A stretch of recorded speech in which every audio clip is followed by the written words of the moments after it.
तोरू दत्त जो है वो भारतीय मूल की महिला कवयित्री हैं। ये इंग्लिश में लिखती थी।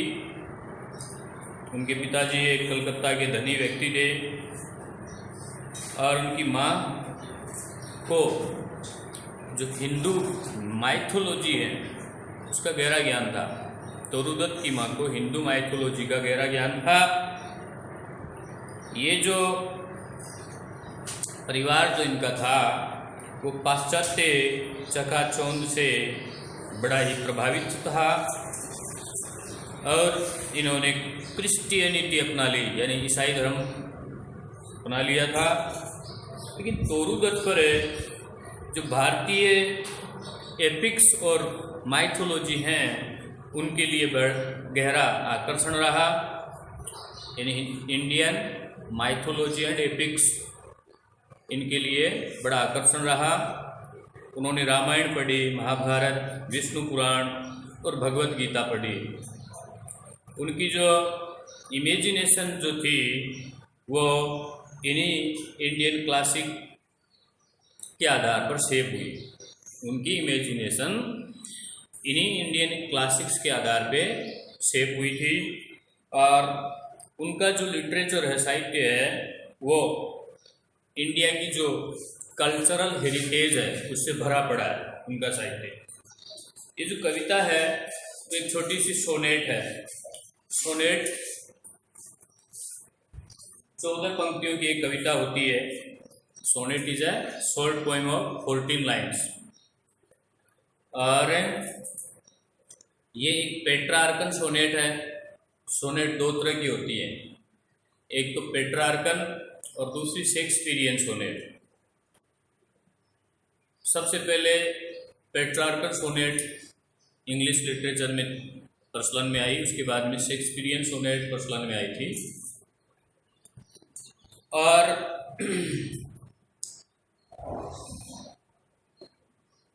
ये जो द लोटस नामक कविता है ये अपने जो इंडियन गॉड और गॉडेस हैं उनकी पूजा में काम में आने वाला एक फेवराइट फ्लावर है। द लोटस कमल जो पुष्प है वो इंडियन गॉड और गॉडेस की वर्शिप करने में काम में ली जाने वाला फेवराइट फ्लावर है। फेवराइट तो तुम जानते हो, वो सबसे प्रिय होता है, सर्वाधिक प्रिय। तो both Lord Vishnu and goddess Lakshmi love this flower. ऐसा कहते हैं कि भगवान विष्णु और देवी लक्ष्मी दोनों ही इस पुष्प को बहुत पसंद करते हैं। अब यहाँ विष्णु और लक्ष्मी से क्या तात्पर्य है? भगवान विष्णु इस पृथ्वी के मनुष्यों के प्रथम देव इष्ट कह दो और देवी लक्ष्मी प्रथम देवी इष्ट कह दो। In present times, many prizes have been named after the lotus. देखिए वर्तमान में यदि हम बात करें तो द लोटस नामक जो कविता है इस कविता के नाम बहुत से इनाम हैं, बहुत से पुरस्कार मिले इस कविता को, जिनमें पद्मश्री, पद्म भूषण, पद्म विभूषण, ये साहित्य के लिए दिए जाने वाले पुरस्कार होते हैं। पद्म भूषण, पद्म विभूषण, पद्मश्री साहित्य के लिए दिए जाते हैं पुरस्कार। तो for Toru Dutt the lotus is the most perfect flower. Toru Dutt के लिए भी ये सर्वाधिक उपयुक्त पुष्प रहा। Regarding the combination of colours and appearance, इसके मामले में रंग और इसका जो आकार है, रंग और आकार के मामले में तोरू दत्त का भी ये मोस्ट परफेक्ट फ्लावर रहा है। The poet describes the dispute among flowers in the manner of A beauty contest. देखिए जैसे सौंदर्य प्रतियोगिता होती है, ब्यूटी कंटेस्ट मतलब क्या होता है? सौंदर्य प्रतियोगिता है। जैसे अपने बात करें अपन तो सौंदर्य प्रतियोगिता होती है जिसमें एक नौजवान को सबसे खूबसूरत के रूप में चुना जाता है, एक नव युवती को सबसे अधिक खूबसूरत के रूप में चुना जाता है। वर्ल्ड लेवल पे जो होता है वो होता है विश्व सुंदरी के लिए है, और किसी कस्बे के स्तर पर होता है तो जैसे मिस फ्रेशर, मिस किसी कस्बे में चुना जाए तो उसका मिस के बाद में नाम आ जाता है, जैसे मिस दाता, मिस्टर दाता, है ना। तो एक सौंदर्य प्रतियोगिता होती है और उस सौंदर्य प्रतियोगिता में डिस्प्यूट हो जाता है। इस कविता में क्या दर्शाया गया है कि एक ब्यूटी कॉन्टेस्ट होती है जिसमें दो राइवल्स होते, दो प्रतिद्वंदी होते हैं। जिस सरपंच का चुनाव तो उसमें कई प्रतिद्वंदी होते हैं, 4-5 प्रतिद्वंदी होते हैं। वैसे इसमें दो प्रतिद्वंदी, एक गुलाब पुष्प, एक कमल पुष्प। The rose and the lily are rivals to get the status. Status का मतलब क्या होता है? प्रतिष्ठा। यानी एक तरफ तो गुलाब इस पद को पाने के, इस पद की प्रतिष्ठा को पाने के लिए प्रतिद्वंदी है, दूसरी तरफ कमल पुष्प। But Flora the goddess of flowers chose lotus as flower of supreme beauty. लेकिन जो पुष्पों की देवी है फ्लोरा, वो क्या करती है? कमल के पुष्प को ही सुप्रीम फ्लावर के रूप में चुनती है। What do you mean by supreme? Supreme का मतलब जो रंग रूप सब में सर्वश्रेष्ठ हो, वो सुप्रीम होता है। Because this flower retains in its the whiteness of the lily. क्योंकि इस पुष्प में कुमोदिनी की जैसी सफेदी भी है, and the redness of the rose, और गुलाब के जैसी लालिमा भी है। So neither the lily nor the rose can equal the beauty of the lotus। इसलिए न तो गुलाब का पुष्प और न ही कुमोदिनी का पुष्प, दोनों मिलके भी इस लोटस फ्लावर की कंपैरिजन इक्वलिटी साबित नहीं कर सकते, बराबरी नहीं कर सकते। सिंबॉलिकली, यानी सिंबल क्या होता है? प्रतीक होता है। प्रतीकात्मक रूप से the victory of the lotus is the victory of Indian culture. यानी प्रतीकात्मक रूप से भारत की जो संस्कृति की जो जीत है, उस जीत को इस कविता में दर्शाया गया। यानी कमल के पुष्प की जीत प्रतीकात्मक रूप से किसकी जीत दर्शाई है? इंडियन कल्चर, भारतीय संस्कृति की। ओवर द वेस्टर्न वर्ल्ड, पाश्चात्य जो संस्कृति है, पाश्चात्य जो दुनिया है, पश्चिमी देशों में जो आधुनिकीकरण की जो दुनिया है, उस पे हमारी भारतीय संस्कृति की जीत है, होती है, हुई है, इस बात को दर्शाता है। Since the lily and the rose are the western flowers, क्योंकि रोज और लिली जो हैं वो पश्चिमी देशों में पाए जाने वाले पुष्प हैं। हाँ, जबकि अपने इंडिया में तो लोटस, कमल पुष्प। अब किसी भी देवी देवता को देखिए, पूजा में कमल पुष्प चढ़ाने का ही विधान होता है, इसको कमल गट्टा कहते हैं। So this type of this poem, कविता इस तरह से है। मैं आज इसकी पूरी का वो लिखा देता हूँ हिंदी में। Love came to Flora asking for a flower। केवल हिंदी में लिखता हूँ। Love came to Flora, love यानी प्रेम के देवता, प्रेम के देवता। देखिए कुछ समझा रहा हूँ, केवल नहीं लिख रहा हूँ। लिखने का मतलब तो है, बताया नहीं था, और लिख लिया जाए। Love came to Flora, love यानी प्रेम के देवता, केम यानी आए, टू फ्लोरा यानी पुष्पों की देवी के पास। प्रेम की देवी। तो बोर्ड पे ध्यान देना है ना, हर एक को बोर्ड पे ध्यान देना। मैं लिखूंगा नहीं, मैं सिर्फ बताऊंगा। प्रेम के देवता वनस्पतियों की देवी फ्लोरा के पास आए। Asking for a flower, asking for का मतलब होता है मांगने के लिए, फॉर ए फ्लावर यानी पुष्प। वापस समझो, प्रेम के देवता वनस्पतियों की देवी के पास आए, एक ऐसा पुष्प मांगने के लिए। दैट यानी जो, दैट यानी मैं बोलूँ बताओ तो, जो मतलब जो गेहूं वो नहीं, तो जिसे वुड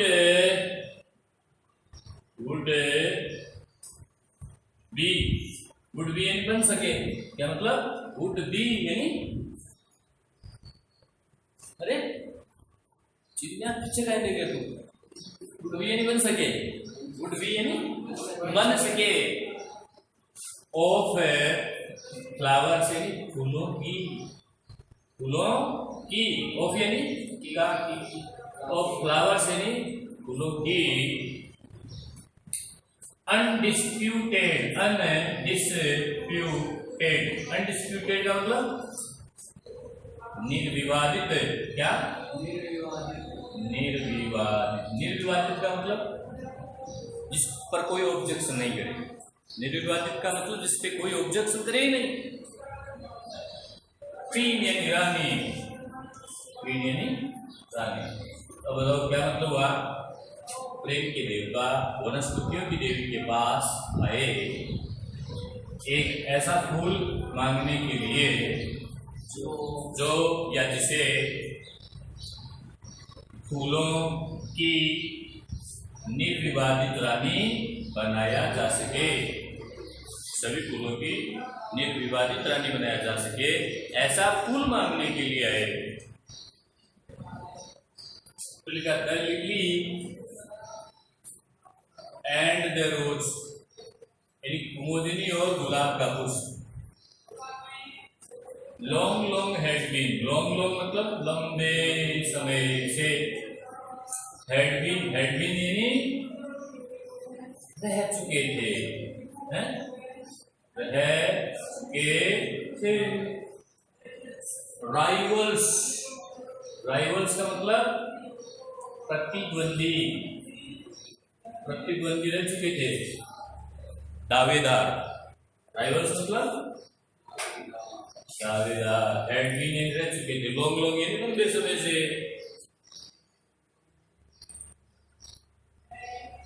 फोर यानी के, दैट यानी कुछ, हाई यानी कुछ, ऑनर यानी सम्मान।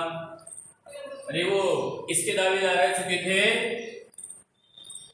उस उच्च सम्मान के, उस उच्च सम्मान के, कौन सा उच्च सम्मान, कौन सा, सभी पुष्पों की रानी, सभी पुष्पों की जो महारानी का जो पद है, उस पद के लिए ये दोनों, कौन दोनों, कुमुदिनी और गुलाब पुष्प दावेदार रह चुके थे लंबे समय से, युगों से ना, लंबे समय से दावेदार रह चुके थे। फिर का birds of power, birds of power का मतलब होता है दरबार के कवियों ने। बर्ड्स ऑफ पावर किसे बोलते हैं, दरबारी कवि। दरबारी कवि जानते हो, यानी जैसे मान लो कोई राजा है, उस राजा के समय में कोई कवि है, तो वो कवि क्या करेगा, उसी राजा का गुणगान करेगा, है ना। उसके जो चारण और भाट होते थे ना पहले, वही कवि होते थे, वही गुणगान करते थे। जैसे महाराणा प्रताप की जो कविता है, तो उसमें जो कन्हैयालाल सेठिया ने एक कविता लिखी।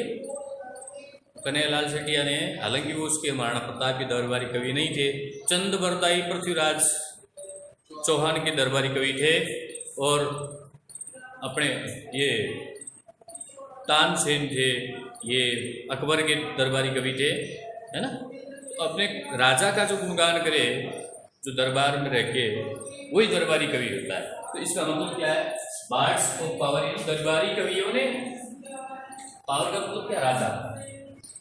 बर्ड्स कौन से कवि होते हैं, दरबारी कवि, यानी राजा महाराजाओं के संरक्षण में रहने वाले कवियों ने या दरबारी कवियों ने हैड संग देयर क्लेम, हैड संग यानी गुणगान किया है, देयर यानी उनके, क्लेम्स यानी दावेदारी का, क्लेम्स मतलब दावेदारी, भाई ये इसका हकदार है, इस पद का ये हकदार है? ऐसे गुणगान कवियों ने भी किए। तो क्या मतलब हुआ दरबारी कवियों ने उनकी दावेदारी का गुणगान किया है। दरबारी कवियों ने उनकी दावेदारी का गुणगान किया है। द रोज यानी गुलाब का पुष्प, कैन नेवर टावर, टावर का मतलब उच्च पद प्राप्त करना। टावर क्या होता है? मीनार, बहुत ऊंचा कोई खंबा और उसको टावर कहते हैं। और यहाँ टावर का मतलब उच्च पद प्राप्त करना। कैन नेवर टावर यानी ऊंचा पद कभी नहीं प्राप्त कर सकता। गुलाब का पुष्प ये उच्च पद कभी प्राप्त कर ही नहीं सकता।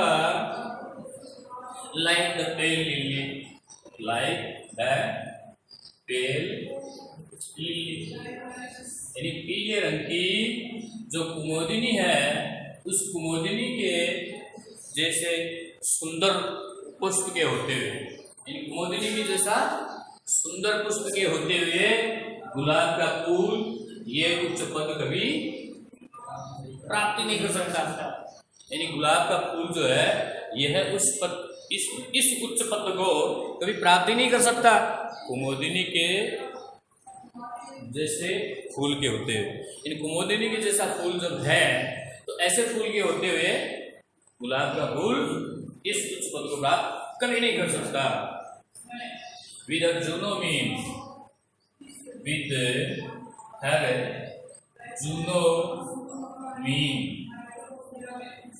यानी जूनो के जैसे चेहरे वाली, मीन मतलब चेहरा है, जूनो के जैसे चेहरे वाली कुमोदिनी, जूनो के जैसे चेहरे वाली कुमोदिनी। अब जूनो कौन है? अपने तो हमारी हिंदू जो संस्कृति है उसमें वर्षा के देवता को मानते कौन? इंद्र भगवान। इंद्र देवता है वो, वर्षा के देवता है ना। ये अपने एक डिपार्टमेंट बनाया है, किसी होम मिनिस्ट्री किसको दे दी, गृह मंत्री किसको बनाया, सारे डिपार्टमेंट तो है?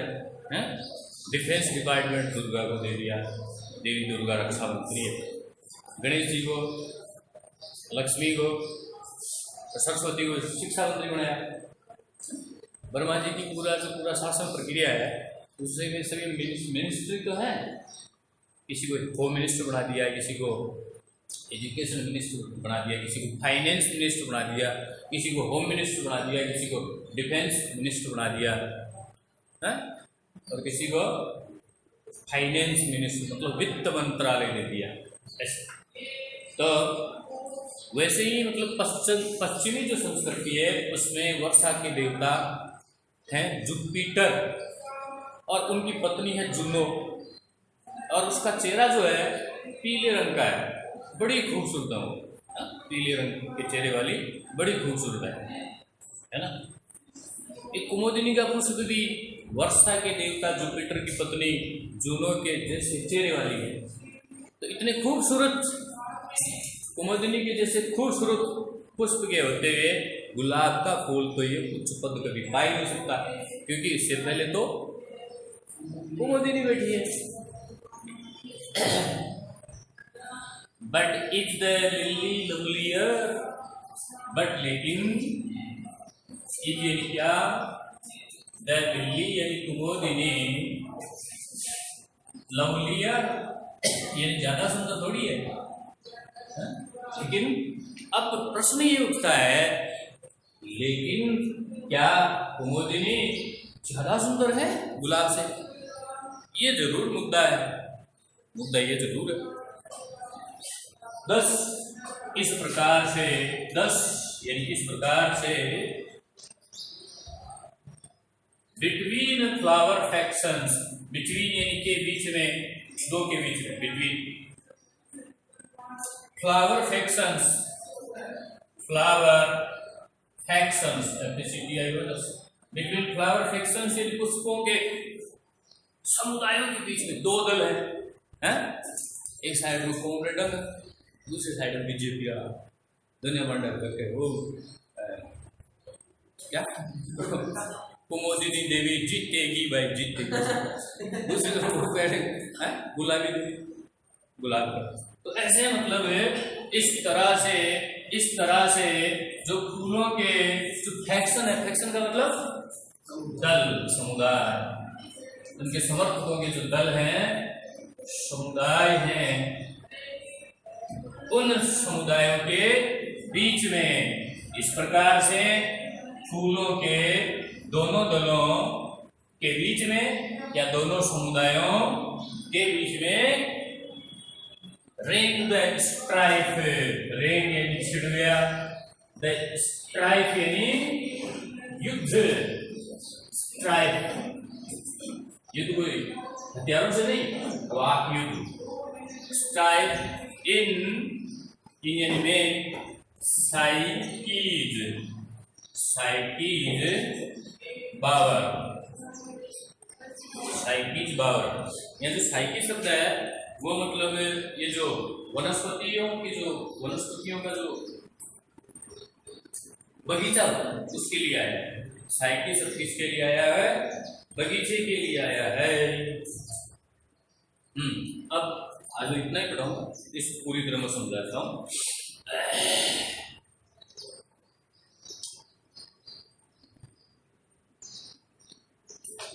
हाँ इसमें देखिए पी साइलेंट रहता है, साई और सी एच का कै भी बनता है, ई हो गया की और जय, जय का मतलब काटे की, साइकी जय बावर, बावर क्या होता है? कुंज में, है ना? कुंज किसको बोलते हैं? वृक्षों का समूह है, बहुत से सारे पेड़ होते हैं तो कहते हैं कि वृक्षों का कुंज, है ना? फूलों का गुच्छा, है ना? और भेड़े बहुत सारी उसको बोलते हैं रेवड़, है ना? बहुत सारे ऊंट वगैरह और उनको बोलते हैं टोला, है ना? जो कईयों का समूह होता है उसके लिए अलग नाम होता है। तो बावर का मतलब हो गया कुंज। साइकी, साइकी किसके लिए आया है? वनस्पतियों की जो देवी है, फ्लोरा, फ्लोरा जो है यानी वनस्पतियों की जो देवी है, सारी वनस्पतियों की देवी, उसके कुंज में, कुंज मतलब जहाँ पे सब तरह के पेड़ हैं, एक बड़ा मैदान है, वहाँ पे सारे इकट्ठे हो गए, नीम भी आ गया, बरगद भी आ गया, पीपल भी आ गया, है ना? और सारे तरह के फूल भी आए हुए। तो एक तरफ तो गुलाब के पुष्प उनके समर्थक है, दूसरी तरफ जो कुमुदिनी है उसके समर्थक है ना? तो इस तरह से जो फूलों की देवी है उसके कुंज में दोनों समुदायों में वाक युद्ध छिड़ गया। क्या छिड़ गया? रेंग, रेंग का मतलब छिड़ गया, द स्ट्राइफ, स्ट्राइफ मतलब युद्ध, है ना? अब वापस देखो, रेंग के देवता वनस्पतियों की देवी के पास आए एक ऐसा फूल मांगने के लिए जिस फूल को सभी फूलों की निर्विवादित रूप से रानी बनाया जा सके। एक ऐसा फूल मांगने के लिए आए जिस फूल को सभी फूलों की महारानी बनाया जा सके, और वो भी कैसा? निर्विवादित, मतलब किसी को विरोध नहीं हो। कोई ये नहीं कहते हमारे को जुच्चे भाई को नाम है, बोध्या को सरपंच को नाम काट दिया आपने को जुच्चे भाई, है ना? तो वो विरोध हो गया, है ना? और कोई के हाँ भाई सब हम समर्थन करते हैं, जो मान लो परदीन का नाम निकाल दे, बोले कि वार्ड पंच के, वार्ड नंबर 9 के वार्ड पंच के लिए हम परदीन का नाम चुनते हैं, तो तुम सब के तो हम इसका समर्थन करते हैं, वो हो गया निर्विवादित। तो ऐसा पुष्प मांगने के लिए आए जिस पुष्प को सभी फूलों की निर्विवादित रानी बनाया जा सके। फिर लिखा है कुमुदिनी और गुलाब के पुष्प दोनों ही लंबे समय से इस उच्च पद को पाने के लिए या इस उच्च सम्मान के लिए प्रतिद्वंदी दावेदार रह चुके थे। कुमुदिनी का पुष्प और गुलाब का पुष्प दोनों ही इस उच्च पद को प्राप्त करने के लंबे समय से दावेदार रह चुके थे। लंबे समय से बनाया किसी को नहीं था अभी तक, अभी चुनाव होने वाले थे, चुनाव प्रचार हो रहे थे, आचार संहिता लागू हुई थी और कई साल बीत गए, मतलब 1500 साल बीत गए। चुनाव प्रचार होते रहे, क्योंकि आपको पता है इस प्रकृति का समय लंबा होता है। अपनी वाली घड़ी तो छोटी होती है, अपनी वाली घड़ी में तो 1-1 घंटा 60-60 मिनट का होता है, और उनका एक घंटा है वो बड़ा होता है, 7 दिन का होता है ना। हाँ, तो काफ़ी लंबे समय से वो दोनों प्रतिद्वंदी थे इस कुछ सम्मान के, कुमुदिनी और कमल का पुष्प। ये बात जो है, ये बात कवि लोगों ने भी गाई थी, यानी कवियों ने भी उनकी प्रशंसा में गुणगान किए थे। भाई कुमुदिनी का पुष्प है वो इस पद के लिए दावेदार है, कमल का पुष्प, कमल नहीं, गुलाब का पुष्प इस पद के लिए दावेदार है। तो दरबारी कवियों ने भी उनके दावेदारी के गुणगान किए थे, दरबारी कवियों ने भी उनकी दावेदारी के गुणगान किए थे। अब आगे बच गया, The rose can never tower like the pale lily with her chunami। लेकिन दिक्कत ये थी कि गुलाब का पुष्प चूनों के जैसे चेहरे वाली, चूनों के जैसे खूबसूरत चेहरे वाली कुमुदिनी के होते हुए गुलाब का फूल इस उच्च पद को कभी प्राप्त कर ही नहीं सकता था। क्या?